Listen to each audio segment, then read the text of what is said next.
Bonjour à toutes et à tous. Vous voyez bien mon écran? Normalement, ça a dû changer. On doit voir l'agenda qui est affiché. Parfaitement. Super. Donc, pour commencer, un rapide tour de ce dont on va parler, un rapide tour de l'agenda. Alors, on va commencer par représenter un peu plus en détail Négawatt, donc Négawatt France, Négawatt Belgium. L'approche Négawatt pour parler de transition et pour faire des scénarios. Et on en profitera aussi pour faire un petit focus sobriété qui est parfois moins bien appréhendé que les autres concepts. Ensuite, je présenterai donc le projet partenarial Clever de scénario européen. Sébastien lui présentera donc le scénario belge. Et à la fin, je reviendrai donc sur le scénario France et surtout je reviendrai sur quelques spécificités qui diffèrent des autres scénarios. Et si on s'en tient bien à notre timing, il devrait nous rester une vingtaine de minutes pour de l'échange.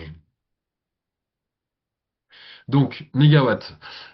Pour commencer, l'association Négawatt, donc l'association Négawatt France, donc c'est un think tank avec un statut d'association à but non lucratif. L'association a été créée en 2001 par un groupe d'acteurs de l'énergie, donc principalement donc, des experts de l'énergie, des chercheurs par exemple, et des acteurs de terrain, des gens qui conçoivent et réalisent des bâtiments performants, qui réalisent des mesures sur site, qui développent ou accompagnent des projets de renouvelables, qui travaillent avec les collectivités, qui travaillent sur le covoiturage au quotidien. Donc un ensemble d'experts de l'énergie à la fois chercheurs et acteurs de terrain. Et donc c'est ce groupe d'une vingtaine d'experts et d'acteurs de terrain qui compose la compagnie des négawatts, qui est l'organe stratégique de l'association. Depuis quelques années, on a aussi une quinzaine de salariés qui reprennent ou complètent une partie des activités bénévoles de la compagnie. Qu'est-ce qu'on fait, notamment côté salarié? Donc on travaille donc sur les sujets énergie-climat, c'est notre cœur de métier historique, mais aussi sur les enjeux matériaux et extraction minière depuis 5 à 10 ans. Donc ça c'est les thèmes, et en termes d'activité, on a deux grandes composantes. La première, c'est donc des études et des analyses techniques, dont font partie les scénarios, et où les scénarios sont une des pierres centrales de ce dispositif d'études et d'analyse technique.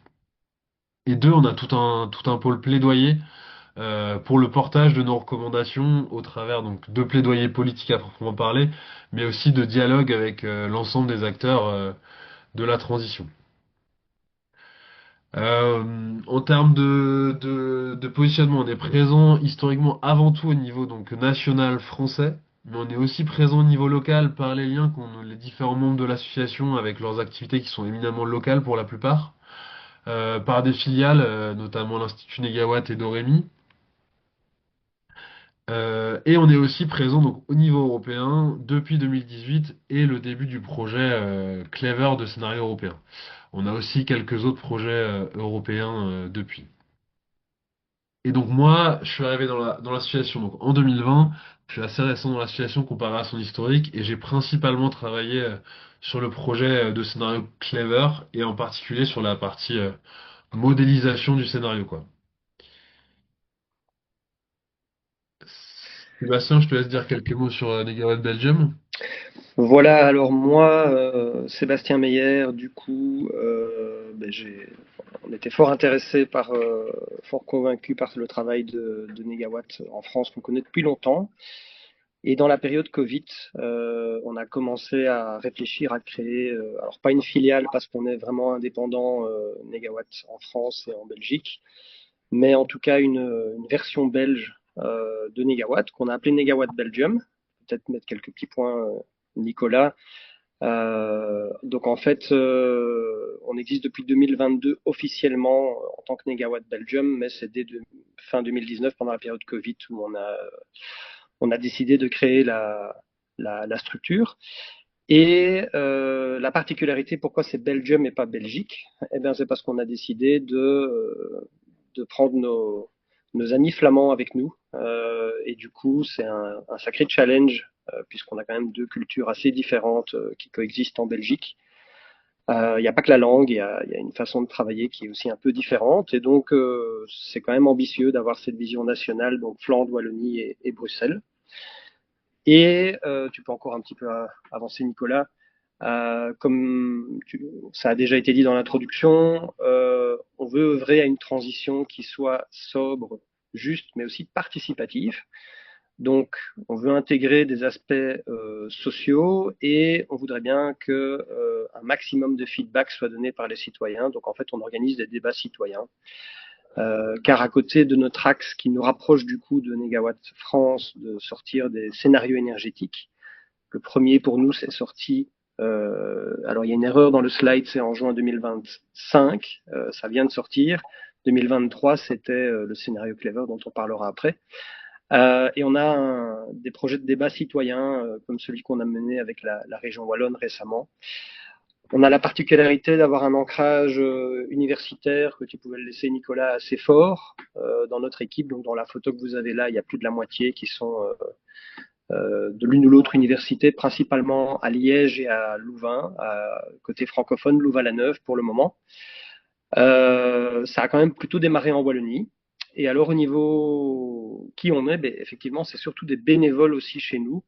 Il y a seulement un mi-temps qui a été obtenu à partir de fin 2023 et moi je suis l'unique employé depuis plus ou moins un an. Et donc on a vraiment tout à fait besoin de nos bénévoles dans la structure. On est assez petit. Voilà pour la petite présentation. Et donc je vais continuer moi sur un peu l'approche de Negawatt en général et du coup revenir pour commencer sur le triptyque Negawatt. Donc le triptyque c'est sobriété, efficacité, renouvelable, qui est au cœur en fait de nombreuses réflexions et de nombreux projets euh, des activités de Negawatt en fait. Pour revenir très rapidement sur l'histoire de Negawatt, Negawatt a été créé il y a plus de 20 ans maintenant. Entre autres, en partant du constat que les débats sur l'énergie se focalisaient principalement sur les options de production d'énergie, avec, pour simplifier, comment produire de plus en plus d'énergie. Et si on n'arrivait pas à produire suffisamment d'énergie, bah alors on va voir comment à la marge on peut réduire les consommations. Mais alors, on peut pas vraiment, en fonctionnant comme ça, exploiter tout le potentiel de maîtrise de l'énergie. Et bien souvent, c'est traité comme ça au moment des crises. Dans l'urgence, on se dit, comment est-ce qu'on pourrait réduire l'énergie? Et on voit que ça a plein de limites, comme on a pu le voir récemment au moment de la crise énergétique en Ukraine. Tout le monde s'est mis à parler de sobriété, mais dans l'urgence, sans préparation. Et donc pour nous, il y a vraiment une volonté de mettre le potentiel de mettre la consommation d'énergie au centre, de montrer le potentiel des leviers pour réduire les consommations d'énergie. Le potentiel des watts négatifs, donc c'est ça qui a créé le mot de négawatt pour la petite histoire. Et aussi montrer tous les co-bénéfices de d'abord travailler la demande. Et donc c'est là qu'on en vient à l'approche par le triptyque, où dans l'ordre, en premier on regarde la sobriété. On part des besoins. Quelle surface habitable on a besoin, quel besoin de déplacement, quel besoin en termes de nombre de véhicules, et donc quel besoin en termes d'acier par exemple. Suffisamment pour vivre bien, pas trop pour pas mettre en danger l'environnement. Et avec une évaluation raisonnable de ce qui est possible, à la fois en termes de rythme d'évolution et de profondeur des évolutions sociétales. De l'efficacité. Pour ces besoins identifiés, comment on minimise l'énergie nécessaire pour fournir ces besoins. Et là, on parle de rénovation, on parle de performance des chaudières, des véhicules, des appareils électroniques, des procédés industriels. Et à la fin seulement, comment on alimente de manière durable ces besoins en énergie. Et pour nous, c'est par les renouvelables, particulièrement les renouvelables électriques, mais aussi la biomasse. Et on peut voir à droite un peu une estimation de la contribution de ces différents leviers dans l'atteinte du 100% renouvelable à 2050.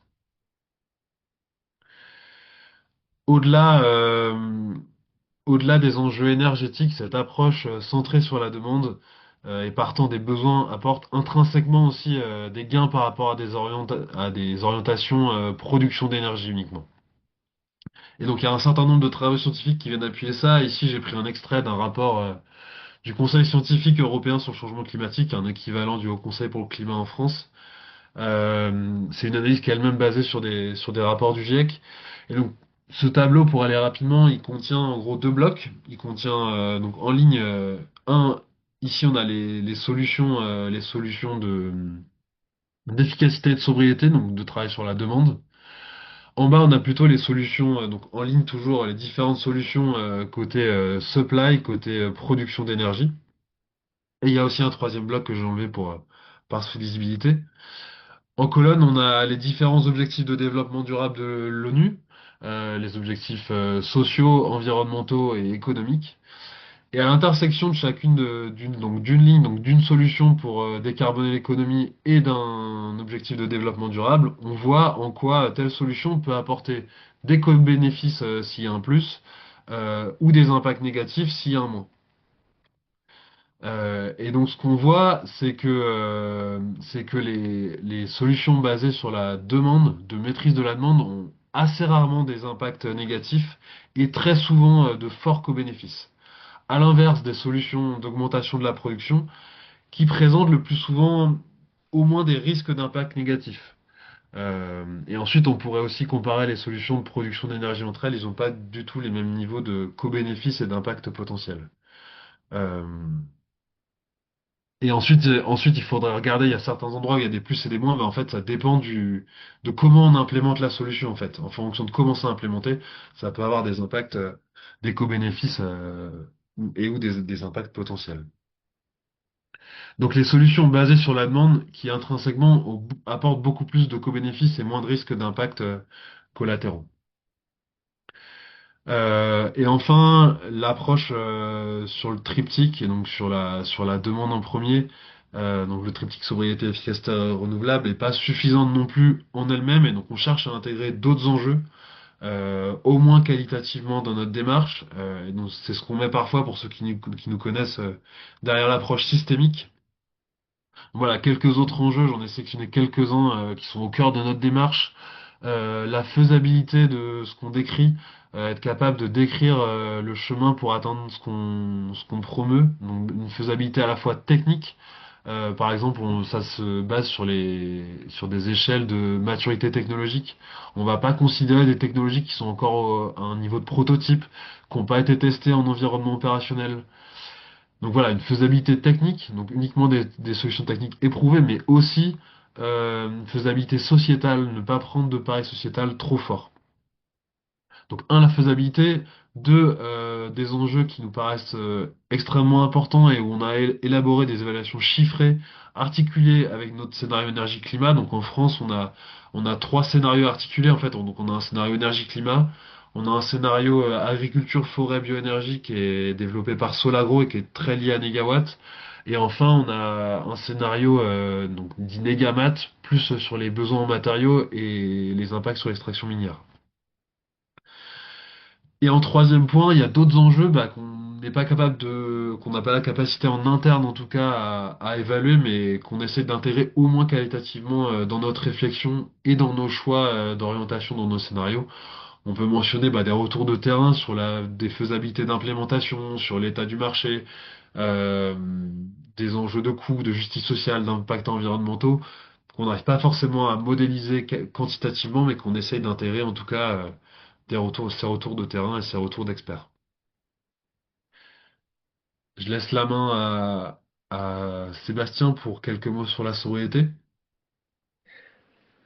Voilà, alors on pense important de passer un petit moment avec vous parce que c'est très très souvent, comment je vais dire, confondu, la sobriété, l'efficacité. On comprend pas très bien souvent quelles sont les limites de l'un et l'autre. Et surtout que la sobriété, comme vous l'avez entendu, c'est vraiment le cœur de notre démarche.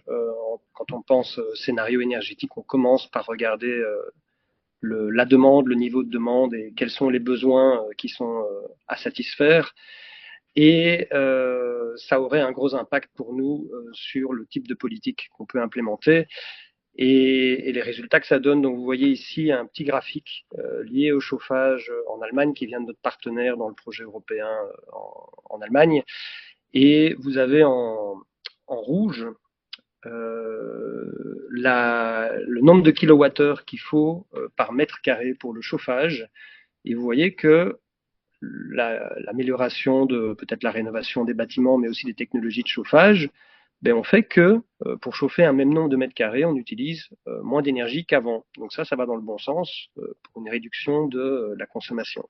Par contre, dans le même temps, donc vous voyez entre 1990 et 2020, on voit que le nombre de mètres carrés par habitant, par personne, est passé en moyenne de 35 à 47. Et du coup, comme on multiplie la consommation par mètre carré par la surface, eh bien le résultat des deux, ça donne la courbe verte, qui est donc la consommation par habitant dans le secteur résidentiel en Allemagne en moyenne. Ben, vous voyez que ça stagne plutôt. Donc que les gains, on va dire en technologie, en équipement, sont compensés par une augmentation de la surface par habitant.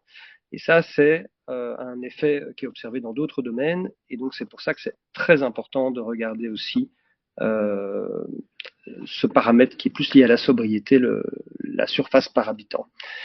Tu peux passer au suivant, Nicolas. Alors, l'efficacité, c'est quoi? Mais l'efficacité, c'est la mesure de combien d'énergie est nécessaire pour fournir un service donné.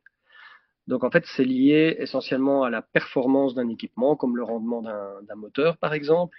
C'est en quelque sorte l'image de la qualité de la transformation d'énergie entre l'entrée et la sortie d'un appareil. Et vous avez l'exemple ici d'un moteur. Ben voilà, le fait de passer au moteur électrique plutôt que les moteurs à combustion interne, on a un gain en, en efficacité qui est assez important. Maintenant, en fonction du nombre de véhicules électriques qu'on aura, la demande en électricité ne sera pas du tout la même. Donc l'efficacité, c'est vraiment quelque chose lié à la technologie. Alors que la sobriété, euh, que nous on regarde en premier, c'est plutôt qu'une énergie qu'on va consommer, c'est une énergie qui peut être épargnée si on réduit un besoin, comme l'a dit Nicolas, de façon intelligente, de façon réaliste. Qu'est-ce qui peut être réalisé comme gain, euh, énergie épargnée avec l'un ou l'autre choix euh, au niveau individuel ou collectif. Parce que effectivement, c'est surtout lié à un mode d'organisation. Comment est-ce que le système de transport, par exemple, est organisé? C'est aussi au niveau de l'utilisation d'un équipement, son niveau d'utilisation et si cet équipement est partagé ou pas. Et ça dépend essentiellement de facteurs sociaux. Donc un bel exemple, c'est de passer de la voiture individuelle à transport collectif.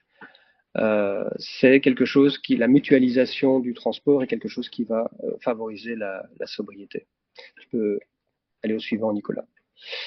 Et peut-être quelque chose aussi très important, parce que finalement le mot sobriété, on ne l'aime pas trop, même si on en parle beaucoup. On trouve que le mot anglais sufficiency est sans doute meilleur, parce qu'en fait sobriété fait référence au fait qu'il faut réduire sa consommation à un niveau sobre. Alors c'est vrai pour certains, quand on a vraiment un niveau élevé, mais c'est certainement pas vrai pour tout le monde. Et l'inclusion, je dirais, de cette donnée-là, c'est un peu mieux dans le mot sufficiency. Sufficiency, c'est un niveau suffisant et peut-être pas trop au-delà de ce qui est suffisant. C'est un espèce de trade-off, en fait, dans un cadre que nous, on aime beaucoup, qui s'appelle le cadre du donut, que vous voyez le petit schéma à droite. Et de cette façon-là, on définit la sobriété comme une minimisation de la demande. Ça peut être une demande en énergie, en matériaux, en sol, en eau, en ressources naturelles. Donc une minimisation de la demande de façon à limiter les impacts et rester sous les limites planétaires. C'est l'extérieur, ce qu'on appelle le plafond du donut avec différentes dimensions environnementales, mais en garantissant une vie décente pour tous. C'est ce qu'on appelle le plancher social qui est au milieu du donut. Donc il y a quand même un niveau minimum d'énergie ou d'autres éléments nécessaires pour garantir un minimum de vie décente pour tous. Et du coup, cette définition qui est basée sur une vie décente pour tous, mais ça ne veut pas du tout dire que tout le monde doit réduire sa consommation. Il y en a même qui peuvent l'augmenter. Nicolas pourra en parler un peu au niveau européen avec les différences entre pays. Euh, et c'est ce qui, selon nous, se trouvait dans le cadre de ce donut, ben, nous assure qu'on a une transition qui est juste et soutenable. Donc juste parce qu'on voit ce plancher social et soutenable parce qu'on ne veut pas dépasser ce plafond environnemental. Et un autre élément aussi, c'est que pour nous, c'est adapter les infrastructures et les pratiques collectives et individuelles. C'est la façon de faire. On insiste beaucoup sur les infrastructures et sur les pratiques collectives parce que souvent, quand on parle de sobriété, on renvoie à l'individu. Et en fait, ce ne sont pas des choix individuels pour nous. Essentiellement, il y avait une étude de Carbone 4 que vous connaissez peut-être qui disait que trois quarts de l'effort était collectif et peut-être un quart relevait de choix individuels. Donc en fait, c'est vraiment très très important et encore plus pour un plaidoyer politique d'insister sur ces aspects-là qui eux nécessitent une planification euh, beaucoup plus que des choix individuels. Et alors un petit exemple que je vous ai mis en dessous, si vous ne connaissez pas le donut, que vous voulez voir des exemples un peu plus concrets que ce schéma un peu théorique, eh bien à Bruxelles, il y a eu un travail assez intéressant réalisé sur plusieurs années pour mieux définir le donut à la fois local mais l'impact avec le global sur la ville de Bruxelles. Donc là, vous avez le lien. Voilà, je te repasse la main, Nicolas. Euh, Moi, je vais du coup passer sur le scénario européen. Donc, on va regarder un peu les différents scénarios qu'on a, donc européen, belge et français. Et je vais commencer par le scénario européen. Et donc, je vais revenir sur comment on a construit donc ce scénario de faible demande de manière collaborative et détaillée par pays. Et donc c'est ces trois éléments, donc je vais revenir sur ces trois éléments parce que ce sont vraiment ces trois éléments qui font la spécificité de ce scénario. Il existe plein d'autres scénarios, mais c'est vraiment ces trois éléments qui en font sa spécificité. Donc ces trois éléments, c'est un scénario avec une demande faible, qui souligne le rôle de la sobriété, avec environ moins 55% de consommation d'énergie d'ici 2050. C'est un scénario qui est ancré dans des contextes nationaux par sa dimension collaborative. On a eu plus de 25 organisations qui ont contribué au scénario à des niveaux assez divers. Euh, et on a un scénario qui est détaillé au niveau national et européen. Donc on a un scénario pour chaque pays euh, et un scénario pour l'Union européenne. Et quand le projet a débuté, bah, il y avait assez peu ou pas de scénario européen qui mettait l'accent sur la demande, très peu avec un niveau de détail national et encore moins avec une approche collaborative. Aujourd'hui, ça a un peu évolué, mais il y en a toujours aucun qui a ces trois dimensions. Quelques éléments complémentaires aussi sur ce scénario. Bah, c'est un scénario qui, comme l'approche Négawatt en général et le scénario Négawatt France, cherche à aller aussi au-delà des enjeux climatiques, au moins de manière qualitative, avec des enjeux d'équité et de soutenabilité au-delà du climat. Et puis qui, comme je l'ai déjà dit, mais je vais le répéter, qui s'attache à décrire des changements réalistes qu'on sait décrire. Donc première spécificité, la maîtrise de la demande, comment on construit un scénario de faible demande, et ben on repart en fait des fondamentaux de Négawatt. Donc d'abord on regarde les besoins, mètres carrés par habitant, besoins de mobilité, report modal, les besoins ni trop peu.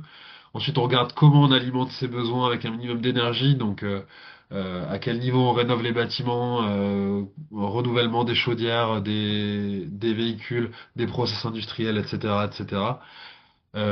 Et on regarde également les potentiels renouvelables et électriques et de biomasse pour alimenter ces usages en énergie. Et ensuite, on essaye, bon, comme je l'ai déjà dit, d'intégrer aussi d'autres enjeux et d'avoir des changements qu'on sait décrire. Ensuite, sur la dimension collaborative, donc l'objectif c'était de construire un scénario européen à partir de scénarios nationaux. Donc c'est un projet qui a duré 4 ans avec trois grandes étapes, on va dire. Première étape, c'était déjà de construire sur les autres partenaires et de regarder qu'est-ce qui existait comme scénarios nationaux à ce moment-là, donc de rassembler un certain nombre de scénarios nationaux et aussi quelques scénarios européens, de les comparer pour construire un cadre commun d'analyse et aussi élaborer en fait des orientations communes pour harmoniser ces scénarios et les renforcer, pour que ces scénarios soient cohérents entre eux pour former une vision commune. Et parfois, on a dû même construire certains scénarios dans certains pays ou les compléter avec les partenaires quand il n'y avait pas de scénario complet. Dans tous les cas, il y a eu forcément des adaptations pour créer des scénarios qui étaient cohérents entre eux, quoi. Et enfin, quand on avait ces scénarios nationaux, il y avait une étape de construire une vision européenne, parce qu'une agrégation de scénarios nationaux ne fait pas nécessairement une vision européenne cohérente et ambitieuse. Pour faire ça, il y a eu plus de 25 organisations de 20 pays qui ont contribué, 8 qui ont vraiment construit et adapté un scénario national avec l'aide de Négawatt France, et de nombreux autres qui nous ont fait des retours sur une trajectoire nationale que nous on proposait, quoi. Plein d'organisations avec des profils très différents. On avait des ONG, des think tanks, des universités, des consultants. Enfin, vraiment plein d'organisations différentes avec des points de vue aussi très différents. Et c'est cette diversité de positionnement et de points de vue qui aussi a fait pour moi la richesse de ce scénario. Et on a fait un scénario à la fois un des plus ambitieux et tout en restant réaliste dans son implémentation, comme l'a confirmé notamment des indicateurs des Hauts Conseil pour le climat européen. Je voulais aussi revenir, donc ça c'était sur la construction, je voulais revenir rapidement sur une notion de corridor qui me paraît intéressante et qui a été développée dans le cadre de ce projet. Donc on partait de scénarios parfois très différents sur l'ambition, et donc de scénarios nationaux parfois très différents, et on pouvait pas rester avec des différences aussi importantes dans le cadre d'un projet où on construit un scénario commun, quoi. Donc on a dû échanger avec le réseau de partenaires pour objectiver, pour savoir à quel point on harmonisait ces différents scénarios et objectiver ce qui relevait en fait du scénariste, donc du point de vue de la personne qui fait le scénario, et ce qui relevait du contexte national. Et donc ça nous a amené en fait en regardant l'ensemble des scénarios nationaux qu'on avait sous la main, des scénarios européens, de regarder la littérature existante, et aussi en lien avec notre approche de la sobriété dans le cadre du donut, donc ramener les besoins entre une vie décente pour tous et ne pas dépasser les limites planétaires. Tout ça nous a amené à construire des corridors en fait pour un certain nombre d'indicateurs. Quand je dis corridor, je veux dire une borne minimum pour assurer une vie décente pour tous et une borne maximum qui est plutôt l'ambition qui semble assez facilement atteignable et donc qui paraît une ambition minimum. Et donc là on a un exemple par exemple la mobilité, sur les nombres de kilomètres parcourus par personne par an. Et donc on a un corridor entre 11 000 et 15 000 kilomètres par an. Et donc ensuite les partenaires étaient invités à se positionner dans ces corridors. Euh, et voilà, ces corridors ont été utilisés pour de nombreux autres secteurs, pour le résidentiel, l'industrie, etc., etc. Et on voit que cette approche en corridor, donc avec une convergence assez forte des niveaux de consommation par habitant, euh, pour chaque indicateur, amène aussi des niveaux de consommation d'énergie assez similaires à 2050, tout en conservant certaines spécificités nationales. Parce que la consommation dans le résidentiel dépend aussi du climat, plus il fait chaud, moins on consomme, du tissu industriel local, etc. Donc une forte convergence tout en gardant des spécificités nationales. Quelques résultats globaux sur ce scénario. Donc ici, les résultats principaux sur les grands objectifs énergie-climat, gaz à effet de serre, consommation et renouvelable. Donc Clever, c'est un scénario qui atteint la neutralité tout GES autour de 2045. Ça, c'est permis entre autres par une réduction de la consommation de l'ordre de moins 55% d'ici 2050, avec des réductions importantes dans tous les secteurs. Et enfin, grâce aussi aux 100% renouvelables atteints en 2050, le PV, le photovoltaïque et l'éolien sont centraux dans cette décarbonation. La biomasse soutenable y conserve aussi quand même une place importante. Un autre point important pour nous aussi, pas d'import hors UE nécessaire pour atteindre ce 100% renouvelable. L'approche de Clever et de Negawatt en général par sobriété, efficacité renouvelable contribue aussi à répondre à d'autres enjeux selon nous. Donc ici quelques exemples. On a une consommation de biomasse qui est soutenable, qui est bien en dessous d'autres évaluations des potentiels soutenables, comme on peut citer le JRC ou les recommandations du Haut Conseil pour le climat européen. Euh, Deux, une électrification raisonnable. L'approche avec la sobriété, l'efficacité et aussi une contribution des bioénergies limite l'augmentation de consommation et de production d'électricité. On a une augmentation de la consommation et de la production dans Clever, mais beaucoup moins que d'autres scénarios qui atteignent jusqu'à plus fois 2,5 sur la production d'électricité, par exemple. Et ces augmentations peuvent amener des défis en termes de coûts, en termes de développement de réseau, enfin, sur un certain nombre d'enjeux. Euh, Plus ou moins importants en fonction des pays. D'ailleurs, il y a des pays qui ont des augmentations beaucoup plus importantes. Je pense aux Pays-Bas, par exemple. Et donc, si on réduit ces niveaux d'augmentation de la production et de la consommation, alors on réduit aussi les enjeux associés. Autre élément important, donc pas d'import d'énergie en 2050 nécessaire. C'est un point qui est particulièrement important et qui était très présent à la sortie du scénario dans le contexte de la crise énergétique liée à la guerre en Ukraine, mais qui reste aussi aujourd'hui très présent, et notamment via le terme de souveraineté énergétique très présent dans de nombreux discours politiques aujourd'hui. Et enfin, c'est une approche qui réduit aussi la pression sur les besoins en matériaux. Donc là, on n'a pas de modélisation détaillée, mais on a suivi les recommandations du scénario français qui, lui, a une analyse très détaillée sur les scénarios, sur les besoins en matériaux, pardon. Et enfin, je voulais terminer sur deux enseignements aussi du scénario Clever qui me paraissent assez importants. La transition se doit d'être juste, entre autres pour réussir. Et l'approche de Clever par la sobriété amène une convergence des niveaux de consommation et promeut l'accès à des conditions de vie décentes pour tous. Ce qu'on voit, c'est que l'approche par ces corridors, donc qui amènent certains pays à réduire en partie leur niveau enfin là sur cet exemple la mobilité, et d'autres pays à l'augmenter. Donc on a une convergence sur les niveaux de services énergétiques, donc que ce soit donc ici sur les kilomètres parcourus par an, sur les surfaces de logement, sur les besoins d'un certain nombre de services. Donc cette convergence sur les niveaux de services énergétiques intégrée dans la modélisation se traduit par une convergence sur les niveaux de consommation.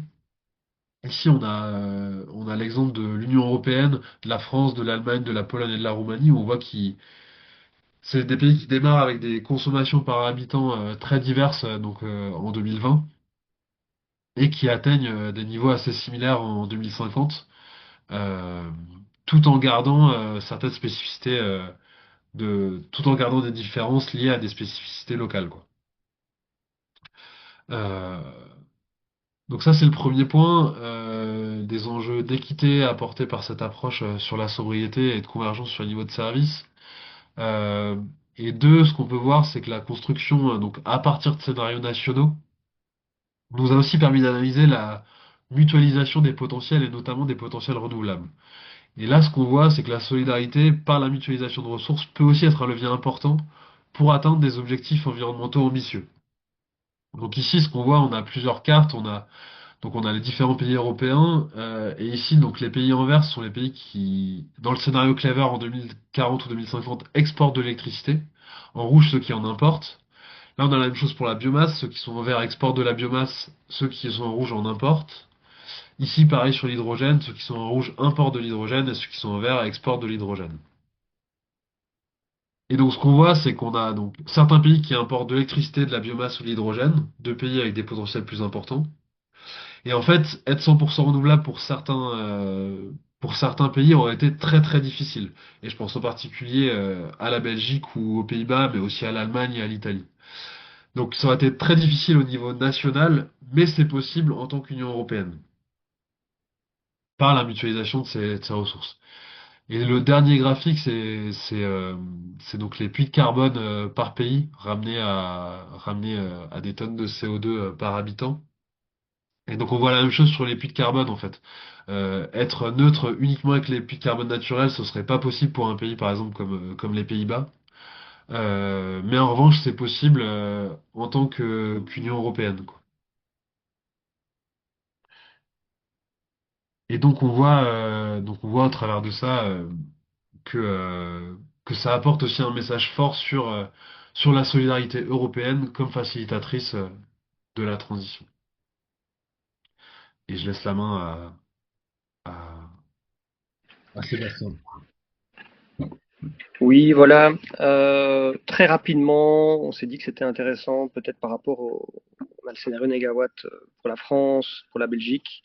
Là, vous avez vu la version en Europe. Je ne vais pas montrer spécifiquement des résultats pour le scénario négawatt Belgique, mais peut-être quelques caractéristiques qui font que c'est différent.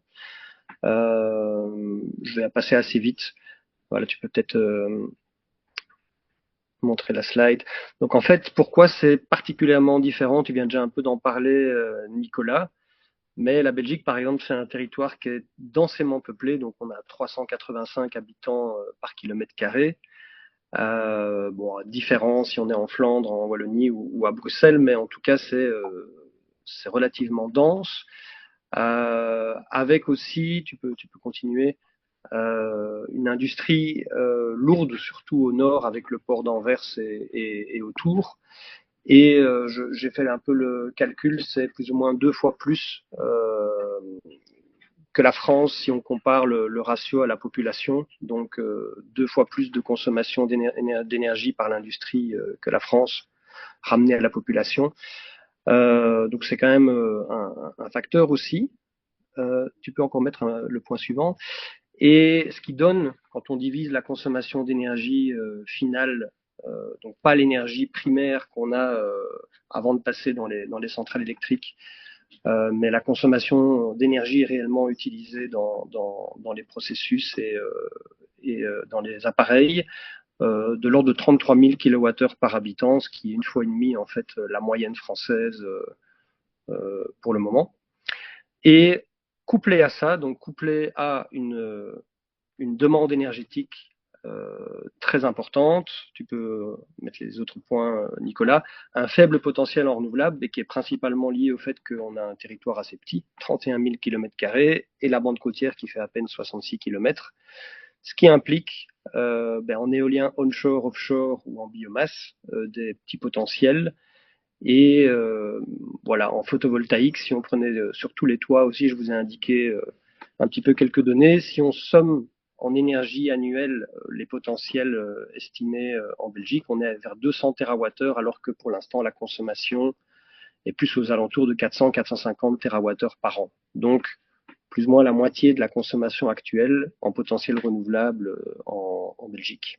Et tu peux continuer.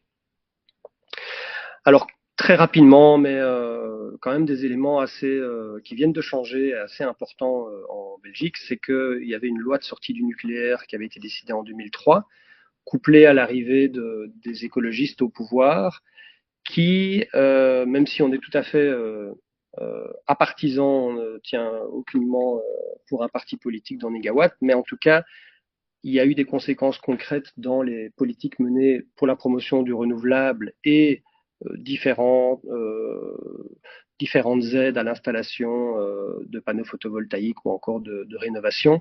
Là, en 2024, aux élections de 2024, on a vraiment un virage à droite assez important et un peu inédit même dans ce siècle à tous les niveaux, que ce soit au niveau régional, donc Wallonie, alors Bruxelles, on ne sait pas encore trop ce que va être le gouvernement, mais en tout cas au niveau wallon, et au niveau fédéral, avec les socialistes qui ne sont plus dans le gouvernement, Ecolo Groen non plus, et du coup un certain nombre de politiques nouvelles décidées. Là, tu peux mettre peut-être, Nicolas, la suite.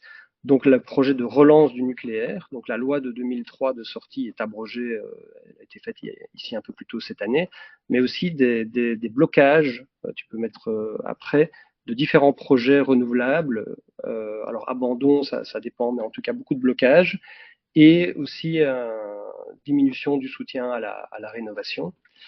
Et alors, le point suivant, Nicolas, on avait déjà remarqué depuis tout notre travail, c'est que la sobriété n'est pas audible par tous. Et le gouvernement en place aujourd'hui, la sobriété est beaucoup moins audible. Donc c'est un travail assez important qu'on fait, mais qui est difficile. Tu peux passer. Alors si on regarde le transport plus en détail, puisqu'on parle de paysage et de territoire, et Nous, on a fait une hypothèse un petit peu forte sur la partie vélo. Donc en gros, ce qu'on essaye, c'est que les autres modes de transport que la voiture puissent un maximum se substituer au déplacement en voiture. Et dans notre scénario, on a considéré une évolution sur 30 ans de la part modale du vélo de 4% à 10%. Donc 10% des kilomètres parcourus par an soit parcourus en vélo. Ce qui est ambitieux, c'est un niveau comparable à le niveau actuel aux Pays-Bas. Bon, en Flandre, on a un territoire qui est plus ou moins avec le même relief, mais on a posé cette hypothèse-là, notamment avec le développement du vélo électrique et des infrastructures qui sont en cours.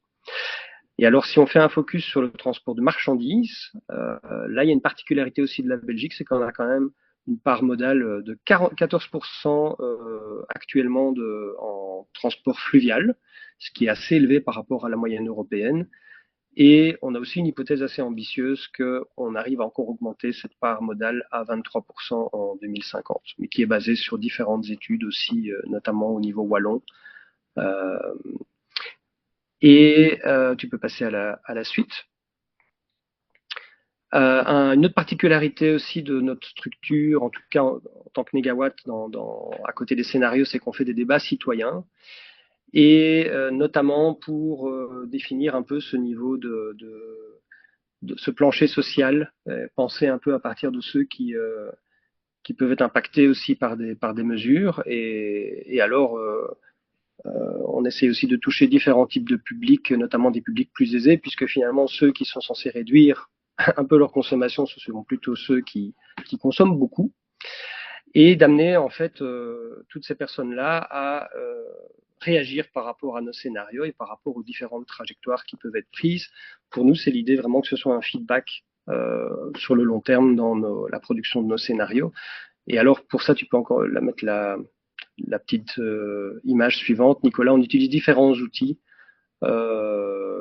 pour amener du débat et des données aussi concrètes dans nos débats. Par exemple, ce jeu de cartes là que vous avez sur le transport, c'est pour pouvoir comparer un kilomètre fait en différents modes de transport, mais pas simplement sur l'aspect CO2 climat, comme disait Nicolas, mais sur la durée du trajet, combien ça coûte et d'autres aspects comme la santé, par exemple, donc d'inclure d'autres dimensions dans le débat. Voilà, tu peux passer à la suivante. Et alors, ça c'est peut-être un lien entre nous, le projet, la Belgique et le projet européen et la nécessité de travailler à une échelle un peu plus grande. C'est que si, dans un cas comme la France, on peut éventuellement imaginer une France autonome en énergie, c'est pas du tout le cas pour la Belgique. En tout cas, si on se contente, entre guillemets, de diviser par deux la consommation, ce qui est plus ou moins le niveau auquel on arrive aussi dans notre scénario belge, en fait, on est vraiment un pays extrêmement interconnecté, donc déjà au niveau électrique avec nos voisins. Donc là, vous voyez les interconnexions que nous, on a modélisées dans notre scénario, donc avec l'Allemagne, les Pays-Bas, la France et le Royaume-Uni. Et ces interconnexions sont amenées à prendre plus de place puisque on ne plaide pas du tout pour une Belgique indépendante énergétiquement. Ça nous semble irréaliste au vu de notre potentiel renouvelable et des différentes caractéristiques que je vous ai décrites plus haut. Donc, par contre, oui, tu peux, Nicolas.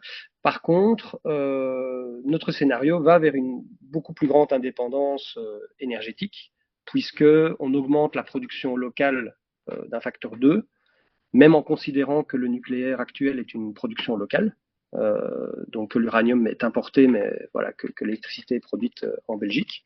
Donc, même en considérant ça, on fait x2 et on divise par 4 la quantité d'énergie à importer. Donc c'est quand même pas rien, même en restant dans ce cadre-là de la Belgique.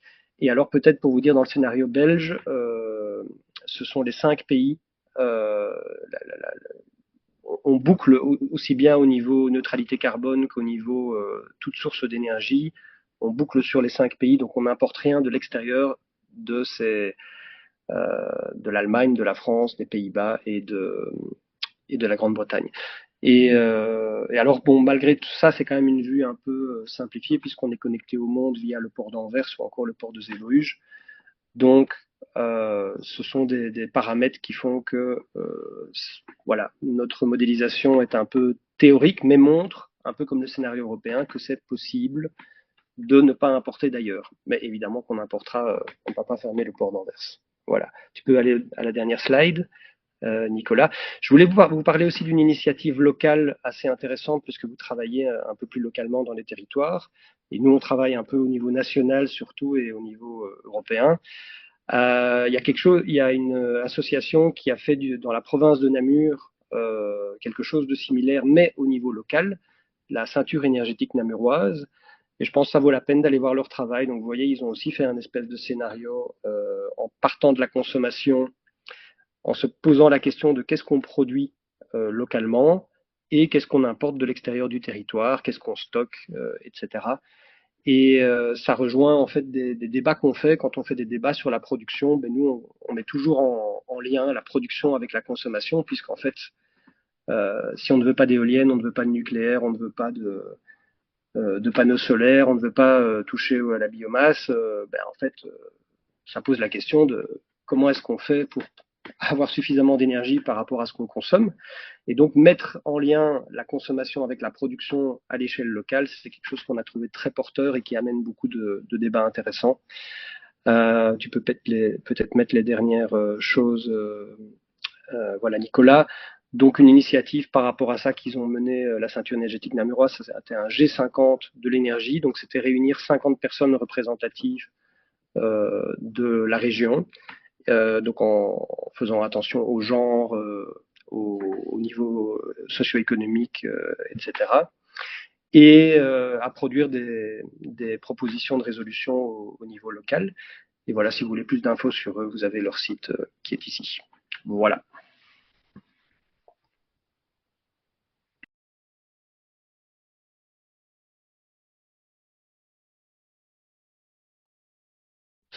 Et pour terminer, quelques mots sur le scénario France.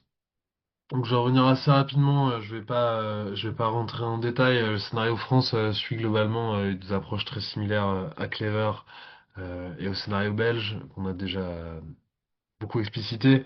Il a atteint le 100% renouvelable et la neutralité carbone en 2050 grâce encore une fois à sobriété, efficacité renouvelable avec un certain nombre de pictos qui représentent les mesures, mais globalement c'est la même chose que ce qu'on a décrit précédemment. En revanche, une des spécificités du scénario France euh, par rapport aux autres, c'est son couplage avec des scénarios détaillés sur d'autres dimensions. Donc on a toujours cette dimension évaluation de l'évolution de nos consommations d'énergie et des moyens de production, mais on a aussi donc via le scénario dit Negamat qui est connecté une évaluation sur les besoins en matériaux et en matières premières. Donc ça, c'est un scénario aussi développé par l'association depuis une dizaine d'années maintenant, si je me trompe pas. Et on a aussi une connexion avec un couplage avec les scénarios donc de Solagro, le scénario After, qui lui analyse les transitions donc de l'agriculture, de l'alimentation, de la forêt, et donc en lien avec ça, la production de bioénergie. Et donc voilà, la forte connexion entre ces trois scénarios est vraiment une vraie plus-value du scénario Négawatt côté France. Quelques éléments donc sur ces deux scénarios qui viennent compléter la partie énergie-climat. Côté After, en très très très résumé, la transition agricole et alimentaire repose principalement donc sur la réduction des gaspillages alimentaires, une réduction de la consommation de viande et une mutation des pratiques agricoles vers des pratiques plus durables et notamment vers euh, des bonnes pratiques agroécologiques. Donc là, j'ai mis un certain nombre de bonnes pratiques agroécologiques considérées dans l'approche de Solagro en général et notamment dans le scénario After. Je vais me concentrer un peu plus sur les matériaux que je connais un peu mieux et qui font partie des travaux de l'association directement. Donc sur les matériaux, donc ce qu'on appelle le scénario Negamat, on a une modélisation très détaillée des flux de matériaux dans l'économie française. Et à partir de cette modélisation, on peut évaluer, donc en prospective aussi, les besoins en matériaux, donc pour la transition énergétique, ça on voit pas mal d'études qui sortent avec les besoins en matériaux pour la transition énergétique. Mais une des plus-values, c'est que nous, on a une évaluation des besoins en matériaux pour l'ensemble de l'économie, y compris en prospective. Et donc ça, donc dans le scénario de négawatt, on voit qu'on a une réduction grâce au triptyque, encore une fois, hein, on a une réduction de la consommation donc primaire de la plupart des matériaux.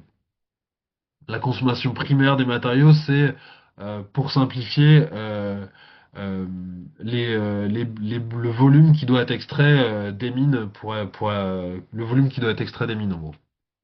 Et à cela, il faut ajouter la consommation de matériaux recyclés. Si on ajoute production primaire et matériaux recyclés, alors on a la consommation totale d'un matériau. Et donc on voit que ce sont des réductions pour quasiment tous les matériaux du scénario négawatt. Mais on a certains nouveaux métaux où l'extraction augmente, où la consommation primaire et donc l'extraction augmente. C'est le cas du lithium par exemple. Mais il faut garder en tête quand même que les volumes de lithium sont très très faibles comparés à d'autres métaux. En ordre de grandeur, on a besoin de 6000 tonnes par an en 2050 pour le lithium, contre 15 millions de tonnes pour l'acier aujourd'hui. Euh, et donc on le voit bien sur le graphique, sur ce graphique, que la majorité des consommations de métaux diminue entre aujourd'hui et 2050 dans le scénario négawatt.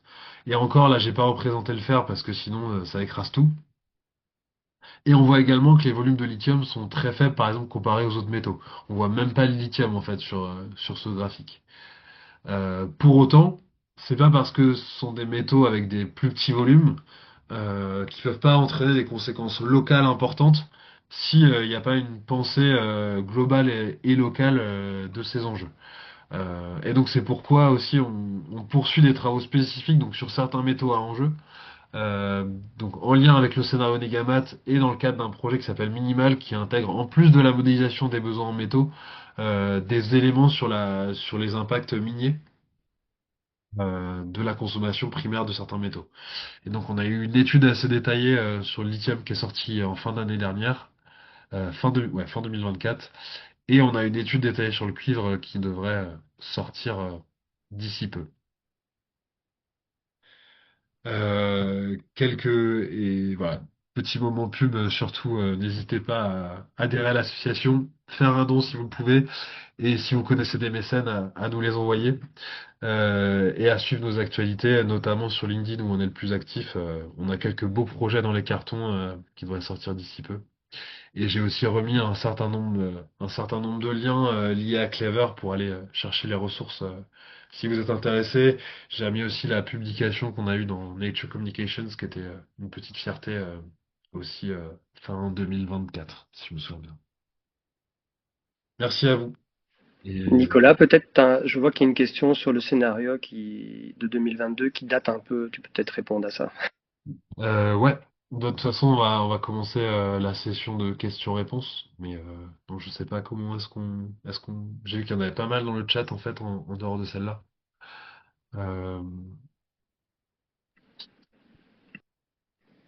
Sinon, tu peux me mettre le slide de conclusion un peu comme toi. Ouais, on peut peut-être conclure et après prendre les questions. Voilà, juste la même chose. Ben, donc, on est deux structures bien indépendantes, comme je vous avais dit. Et du coup, si vous voulez voir des infos sur Negawatt Belgium, eh ben, vous allez pas sur negawatt.org, mais sur negawatt.be. Donc, .org, vous allez chez Negawatt France, qui est beaucoup plus fouillé, beaucoup plus détaillé comme site internet, bah, voilà, qui est à l'image du travail magnifique depuis 24, c'est ça, 24 ans maintenant. Ouais, Euh, et puis nous, ben voilà ce qu'on a déjà fait et ce qu'on peut vous partager, notamment notre premier scénario, c'est sur ce site. Tu peux mettre peut-être les autres éléments, Nicolas. Et ben, vous avez notre scénario, quelques outils pour les débats citoyens, comment nous soutenir. Effectivement, nous aussi, on est tout à fait preneurs de soutien, surtout pour le moment. Et possibilité de s'inscrire à notre newsletter et donc d'être tenu au courant. Nous, c'est une fois par saison. Mais je pense que Negawatt n'écrase pas en France, n'écrase pas les boîtes aux lettres non plus. Voilà. Merci beaucoup pour votre intervention, c'était super intéressant, il y a plein d'infos et on a déjà du coup des questions dans le chat dont certaines qui ont été répondues. Michel Magny demandait: un coût global de la transition a-t-il été évalué pour le scénario Clever? Alors, on n'a pas d'évaluation directement de coûts liés à Clever. En revanche, si vous précisez votre question, en fait, on a pas mal d'éléments, on a rassemblé pas mal d'éléments qui peuvent peut-être répondre à la question. Euh, Notamment, en fait, donc déjà, sur certaines dimensions, on a des évaluations de coûts. Côté Negawatt Belgium, justement, il y a un des chercheurs qui fait partie de Negawatt Belgium, qui sur la partie électrique, ça va même peut-être au-delà de ça, sur la partie système électrique, compare un scénario Clever avec un scénario plus classique. Et on voit que les coûts sont beaucoup plus faibles, en fait, dans un scénario de type Clever, parce que les actions sur la demande permettent de réduire un certain nombre de coûts associés. Donc, on n'a pas d'évaluation dédiée du coût de Clever. En revanche, on a un certain nombre d'études, dont celle-ci côté Belgium. Mais en fait, la Commission européenne, dans son dernier Impact Assessment, donc Impact Assessment de ces derniers scénarios, avait aussi fait une variante avec un tout petit peu plus de sobriété. Et on voyait les gains sur les coûts du système énergétique de scénario avec une plus grande maîtrise de la demande.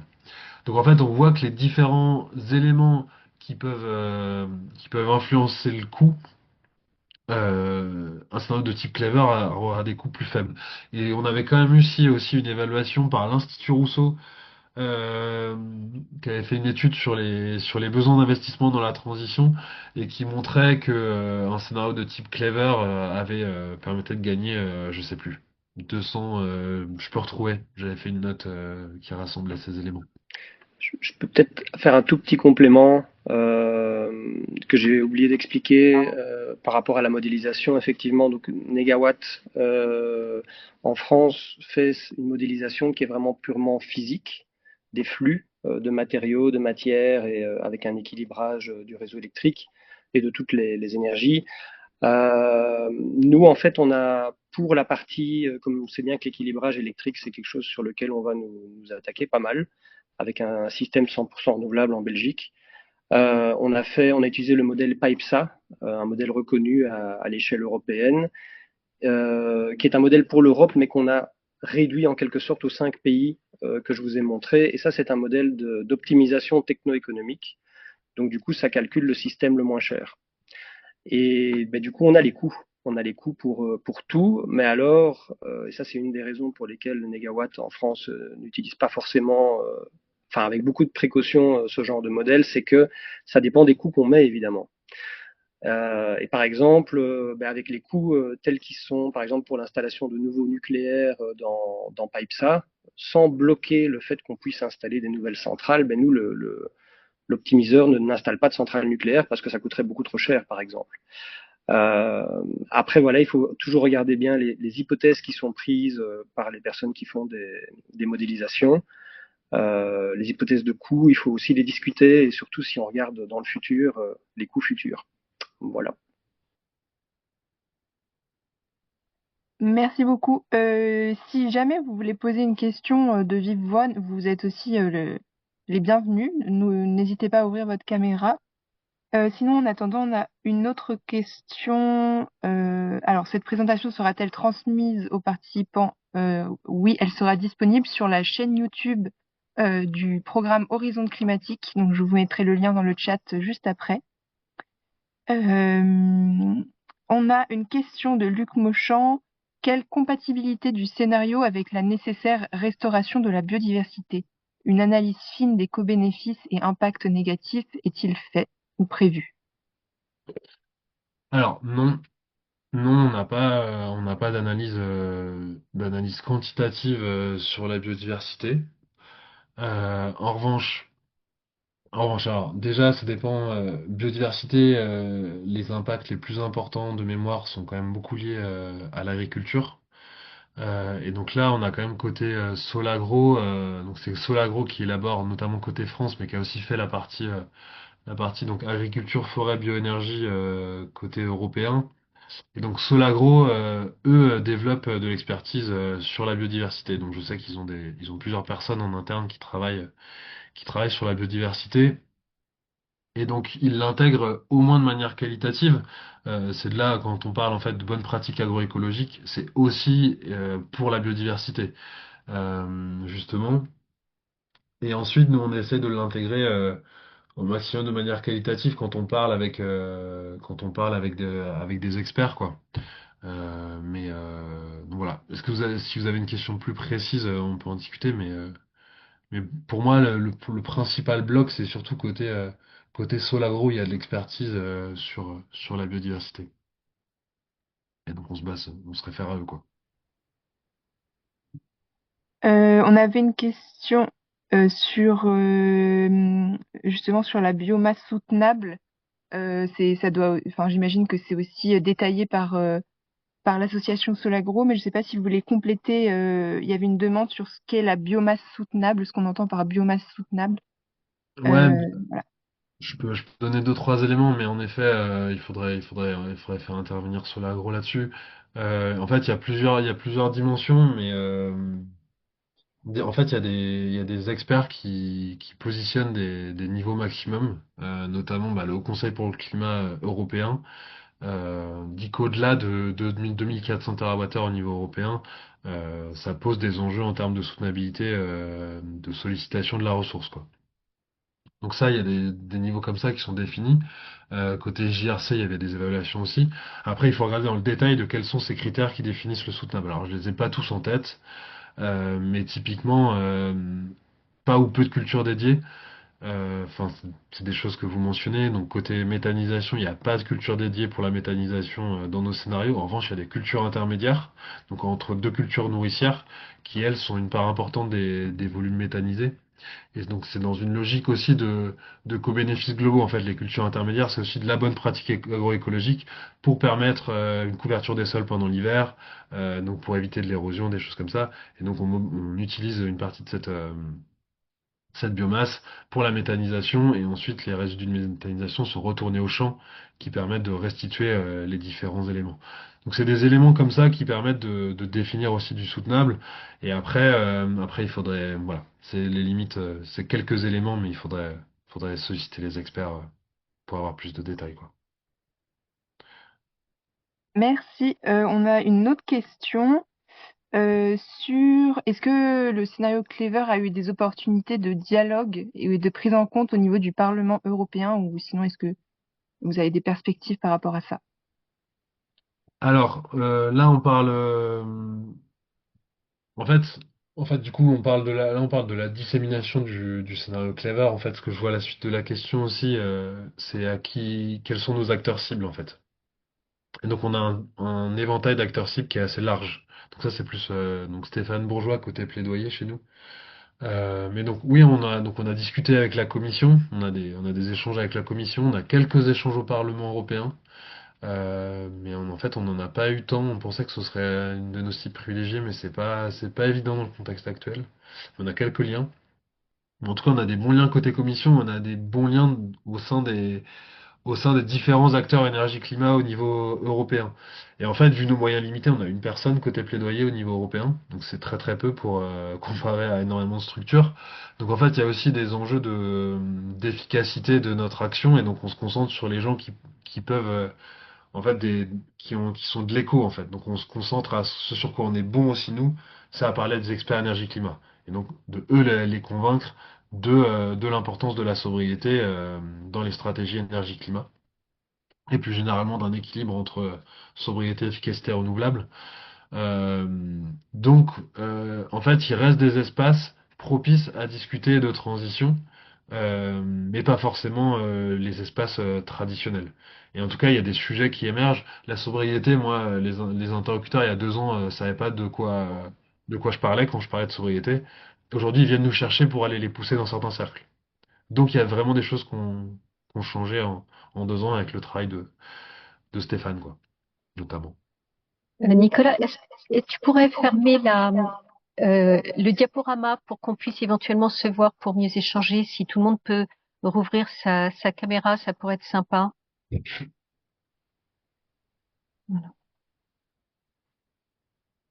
Le scénario 2022. Est-ce que tu peux... Oui, pardon. Du coup, oui, il y avait une question aussi. Lorsque la guerre en Ukraine a démarré, donc on a vu les conséquences et la volatilité des coûts énergétiques lorsque les États se font concurrence entre eux pour l'importation d'énergie. Et I4CE évoquait alors la nécessité d'un marché européen de l'énergie. Est-ce que le scénario aborde ces questions de marché quand vous évoquez les mutualisations et la solidarité entre les pays? Non, non, clairement, on se positionne pas sur, on n'a pas cette expertise-là. Enfin, en tout cas, on n'a pas. Enfin, moi, je peux pas répondre à ça. C'est une question très complexe, les questions de marché. Moi, j'entends plein d'avis qui sont pas forcément convergents à ce stade. Donc, en plus, je pourrais pas dire ça. Enfin, des fois, je peux me permettre de dire c'est pas mon domaine, mais je sais que les experts en qui j'ai confiance convergent là-dessus. Là, côté marché, il y a un gros sujet, ça c'est clair. Et par contre, je me positionne pas plus en détail. J'ai pas les expertises suffisantes. Ok. Ouais, et alors nous, dans le modèle qu'on utilise, PipeSA avec Negawatt Belgium, ben, il y a un prix du marché qui est modélisé à chaque fois pour les échanges entre États, mais je ne connais pas le détail. Ça, c'est aussi moi ma compétence. C'est pas moi qui ai fait cette partie-là, mais sans doute dans la documentation, on peut trouver, mais je ne sais pas si c'est aussi fin que. Enfin voilà, c'est peut-être quelque chose qui est pas prévu pour les chocs. Voilà. Merci. On a une question aussi par rapport au coût de l'énergie en lien avec le développement des intelligences artificielles. Est-ce que ce développement des intelligences artificielles a été pris en compte dans votre scénario? Alors non, pas de notre côté en tout cas. Donc ni côté Clever ni côté Negawatt France. Côté Clever, globalement, on commence à avoir des premières estimations de de quelle pourrait être la fourchette associée à l'IA. Sur les consommations d'énergie, alors j'ai plus bien les chiffres en tête, mais je crois qu'au niveau européen, il y a plusieurs études qui convergent entre plus 100 et plus 200 terawatts, plus 100 et plus 200 terawattheures d'électricité entre 2035 et 2035, je crois. Globalement, globalement, donc oui, hein, donc on a sous-estimé un peu cette consommation, par exemple, puisqu'on n'avait pas anticipé des augmentations comme celle-là. Mais de l'autre côté, en se comparant aux autres scénarios européens là sur les 2 dernières années là, on voit qu'on aurait un peu de marge aussi côté éolien et photovoltaïque. Donc voilà, donc 100-200 TWh de plus sur l'IA attendu entre 2035 et 2050, comparé à, j'ai plus le chiffre en tête, mais je crois 6000 TWh d'électricité renouvelable en 2050. Donc c'est des volumes non négligeables, mais c'est pas si c'est dans des ordres de grandeur là en tout cas, euh, on peut avoir un peu plus d'éolien et de solaire à ce stade quoi. Si on a travaillé sur la demande dans son ensemble quoi. Dans un scénario comme le nôtre, sur un certain nombre d'usages, ça a un impact, il faut le contrôler, mais c'est dans enfin voilà, c'est des ce serait intéressant pour questionner ces sujets de remettre un peu des chiffres aussi, c'est quoi comparé à l'ensemble de la production d'électricité. Et donc voilà, donc j'ai sorti quelques chiffres, mais je suis un peu short, ça se prépare quoi. Discussion. Oui, et nous, dans le scénario Negawatt Belgium qu'on a sorti donc en juin, on a rajouté en fait un peu à la fin le poids des data centers. Donc voilà, pas que l'IA, mais l'IA joue un poids dedans. Et si je ne m'abuse, il faudrait que je vérifie les chiffres, mais je pense qu'on a considéré 8 TWh de consommation en plus à l'horizon 2050. Il faudrait que je vérifie les chiffres. Mais c'est une fourchette basse par rapport aux, aux différentes évaluations qui sont là. Après, voilà, de nouveau, là, la question du besoin se pose. On a, on a aussi une question. Buddy aussi impacté par implantation. Oui, alors j'ai une question de Claire Balouet. Donc vous avez indiqué du coup une consommation d'énergie finale qui baisse de 55% au niveau européen et même plus de 64% en France. Est-ce qu'on a une stratégie claire pour arriver à une telle réduction? Alors oui, on décrit justement comment est-ce qu'on arrive à ces réductions-là. Donc il faudra repasser secteur par secteur, les mesures qu'on a en face. Le moins 64% en France, il peut être un peu piégeux parce qu'en général, on parle plutôt de moins 50, moins 50, 5% en France. Et là, il y a plusieurs scénarios qui le montrent en fait, comment atteindre ces réductions. Il y a nous, mais il y a aussi l'ADEME dans ces scénarios S1 et S2 qui atteignent ça, voire même plus. Mais ça dépend du périmètre. En fait, ce moins 64%, euh, il intègre pas la chaleur des pompes à chaleur.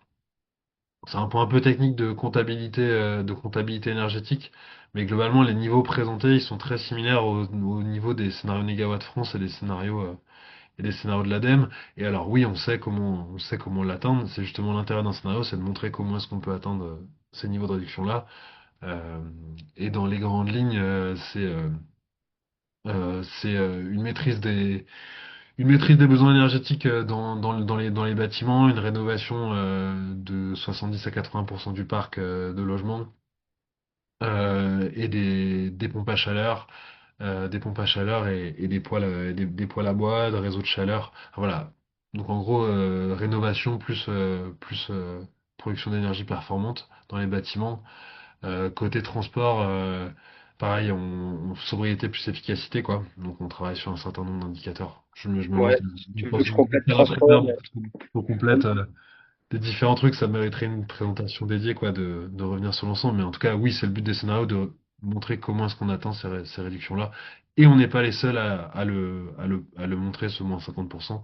On peut citer l'ADEME, mais il y en a d'autres, et il y en a d'autres dans d'autres pays qui convergent vers ces niveaux de réduction. par contre, si je peux ajouter, on est capable de l'expliquer comment on calcule ça. Maintenant, c'est des scénarios prospectifs. Et du coup, c'est l'objectif de faire les scénarios et de montrer à quoi on arrive si on fait tel et tel et tel choix.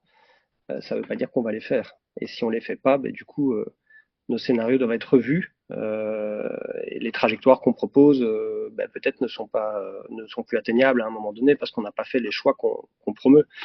Et du coup, voilà, c'est possible à condition que ce qu'on propose comme choix soit fait. Et on essaye que ces choix soient, comme l'a bien dit Nicolas, le plus réaliste possible. Et j'ajoute qu'il y a des dispositifs comme le dispositif Destination TEPOS qui a été développé par le réseau Clair, qui va justement s'emparer des scénarios euh, négawatts pour les décliner à l'échelle de bassins de vie, de collectivités, et qui du coup va permettre de décliner ces chiffres et de donner des objectifs un peu plus concrets à l'échelle locale pour se mettre en marche.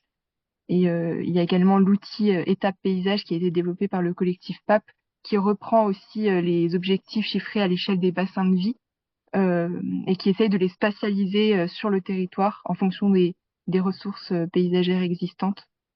Donc ça, c'est une manière aussi de se mettre en marche concrètement, pas après avoir eu toutes ces données chiffrées qui sont assez assommantes.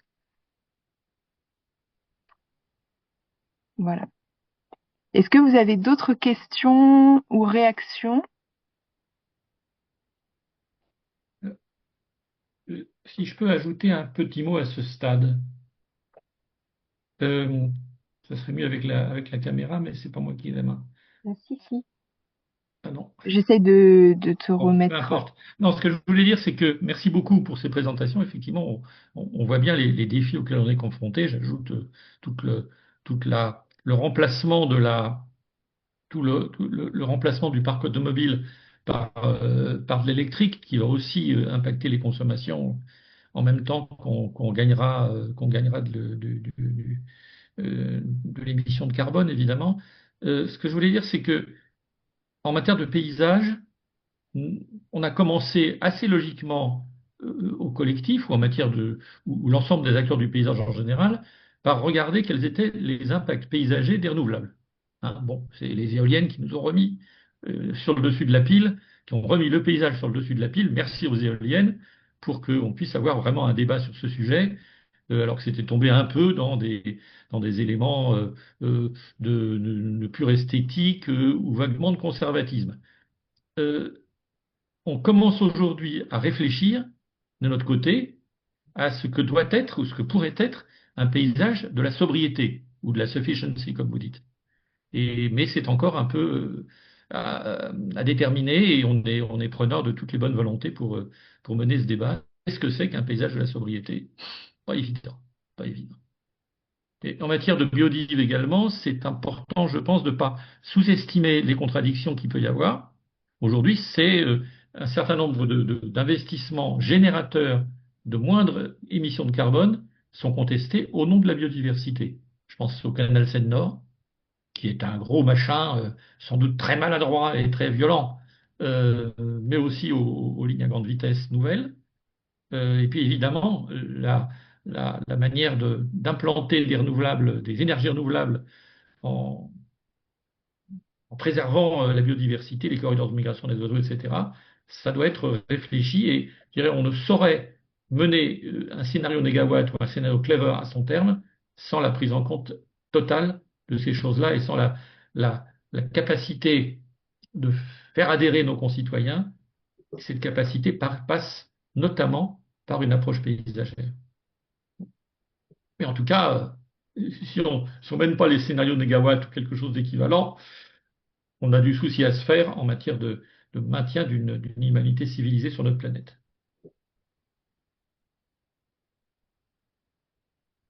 Et j'arrête de parler. Et ben, si vous n'avez pas d'autres réactions ou questions, je vous propose qu'on termine ici. En tout cas, merci beaucoup, Nicolas et Sébastien, pour vos apports très enrichissants et qui donnent des perspectives aussi à l'échelle européenne. Je Je vais te vous rappeler les propose. prochains rendez-vous. Ah oui, alors prochain rendez-vous, on va parler plus du scénario luxembourgeois, donc ça sera le 6 novembre. Et ensuite, on parlera des scénarios de l'ADEME le 12 décembre, je crois. Vous retrouverez tous les webinaires passés sur la chaîne du projet Horizon Climatique. J'ai mis le lien dans le chat. Et puis d'ici là, je vous souhaite un bon appétit et à très bientôt. Ah, je sais pas si, excusez-moi, Oui. mais il y avait plusieurs fois la question du scénario 2022 qui a été Ah posée. oui, Peut-être tu peux dire quelques mots, Nicolas. bien sûr, j'ai pas vu la question passer. Oui, ça va être difficile d'y répondre en quelques minutes où on en est par rapport aux objectifs. Il y a des choses il y a des choses enfin, heureusement qui évoluent quand même dans le bon sens. On a tendance à l'oublier. Donc je sais pas, j'aurais bien du mal à dire où on en est des objectifs. Ce qui est sûr, c'est que des choses ont changé. Il y a des bonnes nouvelles quand même depuis 2022. Et donc il y a des choses qui ont évolué dans le bon sens, d'autres pas du tout. Et donc où on en est par rapport aux objectifs, en termes de cumul d'émissions, c'est sûr qu'on n'est pas bien. Par contre, en termes d'atteinte de 2050, choses comme ça, je peux pas me positionner maintenant. C'est le travail qu'on est en train de mener, puisqu'on va sortir un scénario fin 2026. On est en train de retravailler justement tout ça. C'est c'est tout ce que je peux répondre en une minute à ce stade. Merci beaucoup. On va terminer là-dessus alors. Merci et merci aux deux interprètes qui ont traduit en allemand ce webinaire.